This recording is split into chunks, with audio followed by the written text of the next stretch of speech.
మీ ఊర్లోనే మీకు పుట్టుకథలు ఉండవు. ఈ విషయం మీరు గుర్తుపెట్టుకోండి. తెలుగుదేశం పార్టీ లేకుండా చేస్తారంట. నిన్ను పుట్టించిన దేవుడు వల్ల కూడా కాదు. కబద్దార్ జాగ్రత్తగా ఉండమని హెచ్చరిస్తున్నా.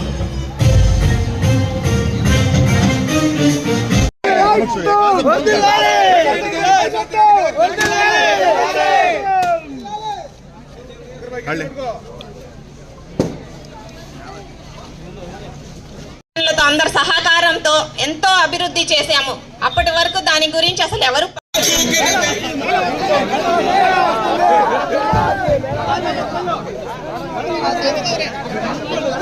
తర్వాత మీకు లేకపోతే నెక్స్ట్ టైం వేరేగా మీరు ఆలోచించండి. మీ అందరికీ మరోసారి విన్నవించుకుంటున్నాం. కాదు, ఇన్ని సంవత్సరాల్లో ఎంతమంది వచ్చినా అంత నా వాళ్ళు నా ప్రజలు అని మా నాన్న అనుకొని ఈ ప్రాంతానికి ఎంతో పని చేస్తున్నారు అనే ఉన్నాము. ఈ శ్మశానం మాకు ఎంతో అవసరము. దీని గురించి మీరు ఆలోచించి మీ అభిప్రాయం చెప్పండి. వినియోగించుకోవాలని మిమ్మల్ని అందరినీ మరోసారి కోరుకుంటున్నాను. అదేవిధంగా ఇప్పుడు ఇక్కడ అన్నవాళ్ళు కొన్ని నాకు ఇక్కడున్న సమస్యలు ఇచ్చారు. అవన్నీ ఒకసారి చెప్తున్నాను మీకు. ఇక్కడి ప్రజలు గుడిపల్లి కాలువ విస్తీర్ణం పేరుతో చేపట్టిన నిర్మాణాల వల్ల ఇబ్బంది పడుతున్నారని విన్నాము.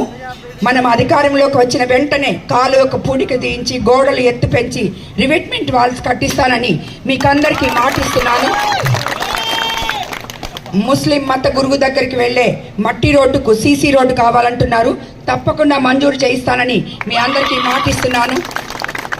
కాజానగర్ మసీదు అభివృద్ధికై విపిఆర్ ఫౌండేషన్ ద్వారా ఆల్రెడీ సహాయం అందించున్నాము. ఫర్దర్గా కూడా ఇటువంటి కార్యక్రమాలకి ఎటువంటి సహాయం గనులు చేసుకుందాం.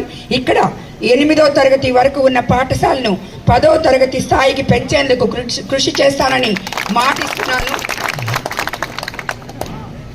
అధికారంలోకి వచ్చాక వార్డు ప్రజలకు మినరల్ వాటర్ ప్లాంట్ ఏర్పాటు చేయిస్తానని ప్రభుత్వం తరఫున మీకు అందరికీ మాటిస్తున్నాను. మధ్యలోనే నిలిచిపోయిన మదరాసును పూర్తి చేయిస్తానని గట్టిగా మాటిస్తున్నాను. ముస్లింలకు ఎలాంటి షరతులు లేకుండా గతంలో మాదిరి ప్రతి ఏటా రంజాన్ పండుగ కూడా తోఫా అందిస్తాము అని చెప్పి మీకు అందరికీ మాటిస్తున్నాను.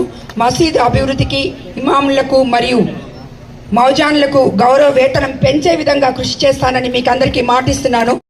ప్రతి ఒక్కరూ ఓటు వేసే ముందు ఒక్కసారి మీరందరూ ఆలోచించండి.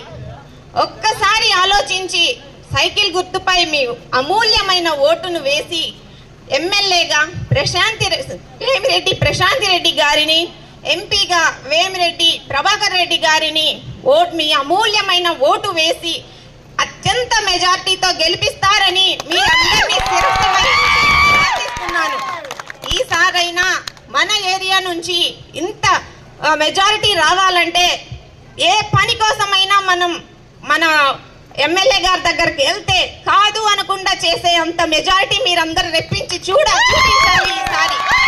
ఇన్ని సంవత్సరాలుగా ఎప్పుడు మీ ఇళ్ళకి తిరిగి అడిగిందే గాని ఇలా డైరెక్ట్ గా అందరి ముందు అడుగుతున్నాము. చాలా ఇదిగా ఉంది, బాధగా ఉంది అసలు చెప్పుకోవడానికి కూడా. ఎంత పని చేసినా కూడా మనకు ఓట్లు ఎందుకు ఇక్కడ పడట్లేదో మనకు అర్థం కావట్లేదు.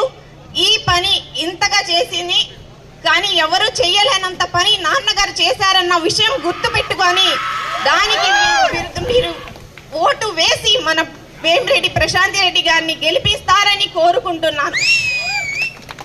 గెలిపిస్తానని కూడా మాట ఇస్తున్నాను. కాబట్టి మీ అందరికీ మీరు అనుకుంటున్నారేమో చాలా మాటలు ఇచ్చారని. అన్న మీ అందరికీ చెప్తున్నాను, నేను ఈరోజు ఈ మాటలు ఇచ్చి మీ దగ్గర నుంచి తప్పించుకొని వెళ్ళిపోయి ఓట్లేసి దాని తర్వాత కనపడకుండా పోయే నాయకురాల్ని కానే కాదు. నేను మీకోసం మీలో మమేకమై మీ సమస్యలు తెలుసుకొని మీలో ఒకదాన్నై అవన్నీ నెరవేర్చడానికి వచ్చిన మీ సేవకురాల్ని. కాజానగర్ సోదర సోదరీమణులకి ఒకటే నేను ప్రామిస్ చేస్తున్నాను. ఇప్పటి వరకు నాకు తెలీదు, ఇప్పటి నుంచి ఎటువంటి సమస్యలున్నా ఏ సమస్య ఉన్నా కాజానగర్లో నేను అత్యంత ప్రాముఖ్యత మీకు ఇచ్చి వేమిరెడ్డి ప్రభాకర్ రెడ్డి గారు కానీ నేను కానీ మీ ముందుండి మీ సమస్యలు తీరుస్తామని మీకందరికీ నేను హామీ ఇస్తున్నాను.